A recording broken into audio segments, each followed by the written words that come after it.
Manchester United have no plans to get rid of Erik ten Hag. They categorically deny the reports that came out yesterday. They're considering alternatives. After their worst start in 60 years, if you were the owner, would you be considering alternatives? And isn't it prudent to do so? Yeah, I think it probably is at all times as a football club owner to be looking around. Except when you're in ascent, you're not spending your time looking at other people to replace them. But with Man United, there's an argument saying it's the blind leading the deaf, isn't it? Because some of the appointments, some of the decisions that they're making, and some of the reasons why they've adjusted these decisions have all been steeped in a flawed perspective. Mourinho comes in, they allow Mourinho to operate in a certain way. Lives in a hotel, doesn't commit himself. I know there was challenges outside in his personal life. Louis van Gaal doesn't fit the media shtick, so he gets the bin. Moyes comes in early and ultimately follows the poison chalice. And then they make this, for me, ridiculous decision of Ole Gunnar Solskjaer for 3 years. And Ten Hag, look, I made the observation and I constantly repeat the observation. And it's not meant as clumsily as I said it about a big man, a small man in a big suit. I've maintained from the get-go that I don't think Ten Hag has the chops to do the job, because this job, more than any other job, comes with so many different problems, challenges, because the scale of the optics on Man United. So they should be looking for alternatives, Simon says. And is that not one of the problems that in the past they haven't been forward-thinking enough? They haven't been prepared enough for eventualities that could befall them. Brighton, for example, always have an idea of who's going to be the next manager, just in case someone's going to get poached or someone's going to end up having to be fired. But you use Brighton, they're a well-run club, well-structured, well-organised. They have a succession plan for players, managers, coaches. It is what it is. Currently. Currently. And United, I don't know. It does get boring because it is Groundhog Day. Last year, obviously, he's done well. Trophy, Champions League, everything that was required. This year, it's gone pear-shaped. You've also got the ownership issue. Who's making the decisions? Who's going to sack the manager? Is it Richard Arnold? Is it the owners? Is it the new potential owner or part owner that he might be? Who knows? I think it's too early. But the one thing I'd say as an owner is you check the temperature in the room. So you want to make sure you hear things like he's lost the dressing room. It's the same old boring thing they roll out. So you want to make sure, what is the atmosphere like inside the training ground? Now, how do you do that? Do you gauge the opinion of the players? Well, if you're there, and you speak to people around there. You're either close with the coaches or you're not. You would know. You always know. Whispers come out. When things aren't good, people are coming at you from all angles. There's one thing, an agent ringing you. I used to have an agent ring me all the time about a manager. There's always, if his players weren't in the team, manager's not for you. If he has players in the 21 team, it'll be the 21's coach isn't very good. That's a typical agent's agenda. But I will say this, is that the reality of the situation is the one thing I don't like about him is he bombs out young players too quickly when there's an issue.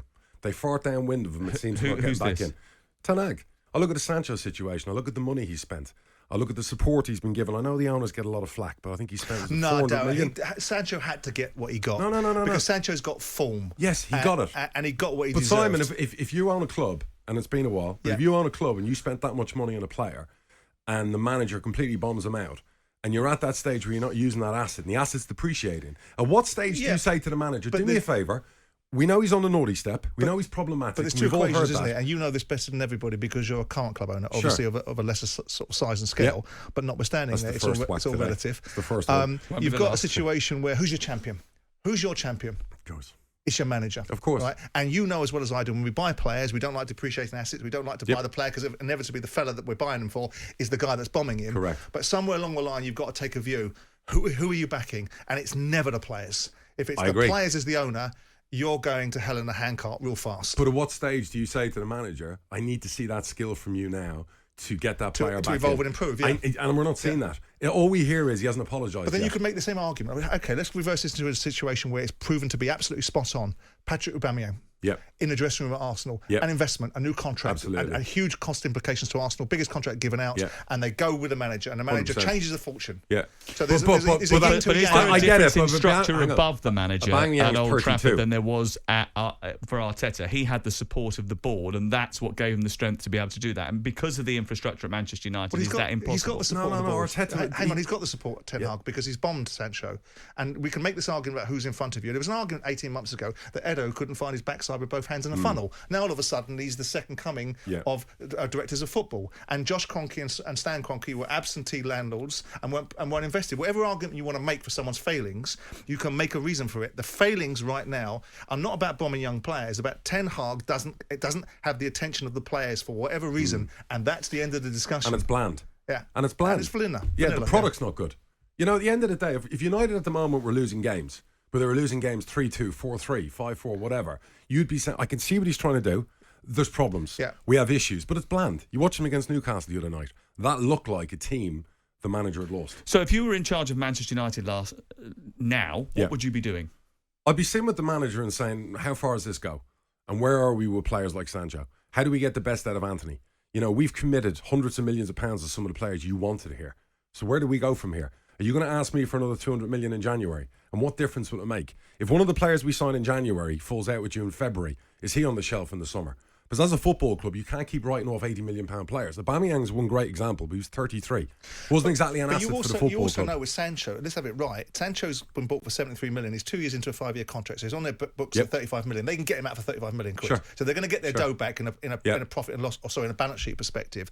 The bottom line is there is an element of the one thing that he and I can't do, right? We can't price in the scale of Man United and the relativity of what Man United is as a living, breathing organism that operates at such a level. I'm listening to a book you might like, Darragh, at the moment in time, which is The World's Biggest Cash Machine, which is all about the Glazers' acquisition of Man United and what Man United came from to what it became to what it is. And this is a football club in this country like no other. It's a monster. Because we spend our time, like every other media channel, if like the other day there was an observation in the press, Liverpool beat Man United last year. There were three articles praising Liverpool and 11 articles castigating Man United. This is the challenge that you need to have somebody address.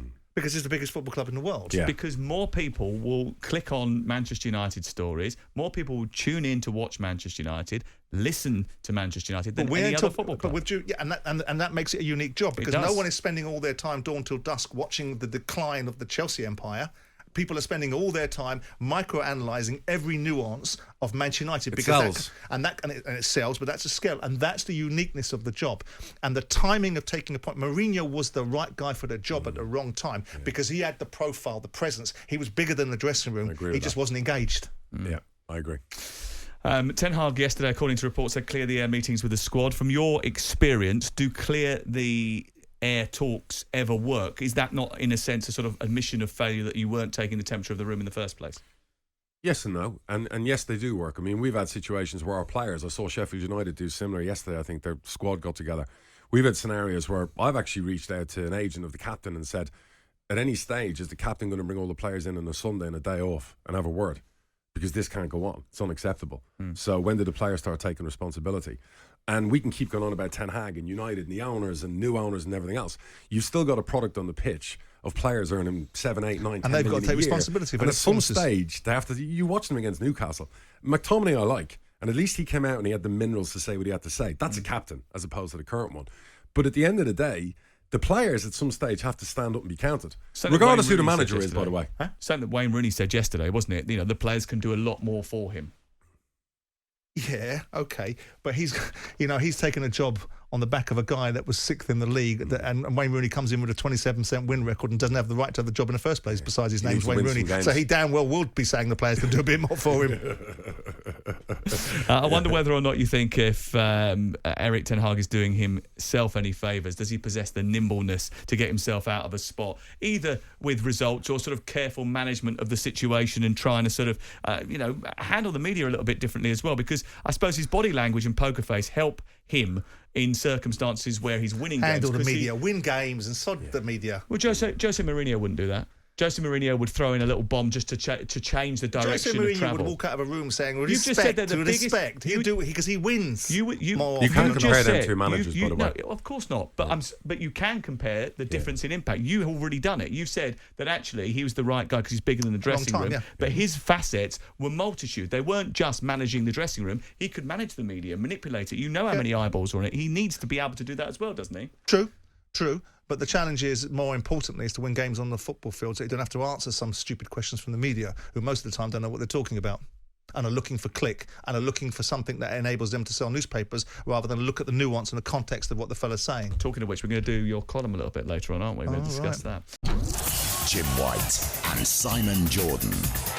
Monday to Friday mornings from 10 on AM, on DAB, via the TalkSPORT app and on your smart speaker. TalkSPORT.